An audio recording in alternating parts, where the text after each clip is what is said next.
उस्मानाबाद लोकसभेची मतमोजणी आता सुरू आहे. ओमराजे निंबाळकर आपल्यासोबत आहेत. त्यांना आता 1,32,000पेक्षा जास्त मतं मिळालेली आहेत. 2019च्या तुलनेत त्यांना आता ही मते जास्त मिळालेली आहेत. दादा काय सांगाल? तुम्ही म्हटला होता की 1,27,000पेक्षा एक तरी मत जास्त घेईन. 10व्या फेरीतच हे मत मिळाले. काय वाटते? काय भावना आहे? अगदी बरोबर आहे. मी माझ्या ह्या निवडणुकीला सामोरं जात असताना मागच्या 5 वर्ष एक खासदार म्हणून जी कामं करणं अपेक्षित आहे ती प्रामाणिकपणे मी पार पाडली होती. लोकांमध्ये हे आणि संसदेमध्येही.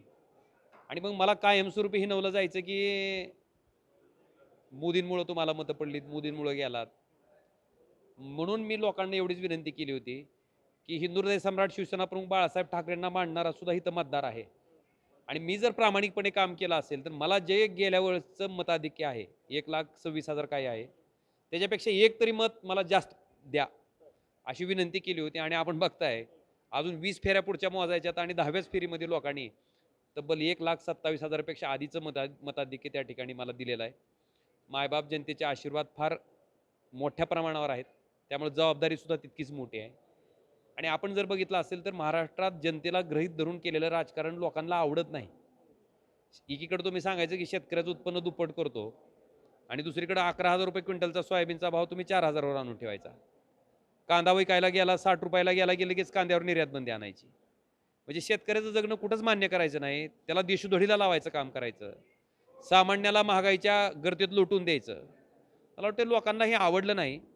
आणि लोकशाही मार्गाने तयार झालेले पक्ष फोडायचे, ईडीचा सीबीआयचा धाक दाखवायचा, त्याच्या चौकशीचा सिसेमिरा मागं लावायचा आणि त्यांच्या पक्षात गेलं की लगेच थांबवायचं.